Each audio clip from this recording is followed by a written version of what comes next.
আমাদের জাতির পিতা হযরত ইব্রাহিম আলাইহিস সালাতু সালাম একবার আজরাইল আলাইহিস সালাতু সালামকে বললেন, মালাকুল মউতকে বললেন, হে মালাকুল মউত, আপনি যে মক্কার মানুষের জান কবজ করেন তখন আপনার অবস্থাটা কেমন থাকে, আপনি কোন আকৃতিতে মানুষের জান কবজ করেন? তখন মুহতারাম হাজির মালাকুল মউত আজরাইল আলাইহিস সালাতু সালাম বললেন, আমি মক্কারের যেমন আকৃতিতে আমি জান কবজ করি, এটা যদি আমি আপনার সামনে আমি তুলে ধরি তাহলে আপনি সহ্য করতে পারবেন না, আপনি সহ্য করতে পারবেন না।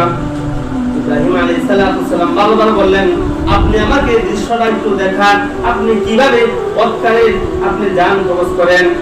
মুহতারাম হাজির, তখন ইব্রাহিম আলাইহিস সালাতু সালামের কথা অনুযায়ী তখন মালাকুল মউত আজরাইল আলাইহিস সালাতু সালাম বললেন, তাহলে আপনি একটু অন্যদিকে তাকান, আমি যখন আপনাকে আমার দিকে ফিরতে বলবো তখন আপনি আমার দিকে ফিরবেন।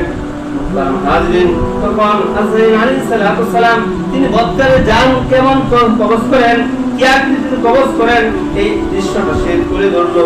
মুহতারাম হাজিরিন, তখন ইব্রাহিম আলাইহিস সালাতু সালাম মালাকুল মউত আজরাইল আলাইহিস সালাতু সালাম দিকে ফিরলেন। তখন দেখার পরে মালাকুল মউত আজরাইল আলাইহিস সালাতু সালামকে দেখার পরে তিনি বেহুশ হয়ে গেলেন।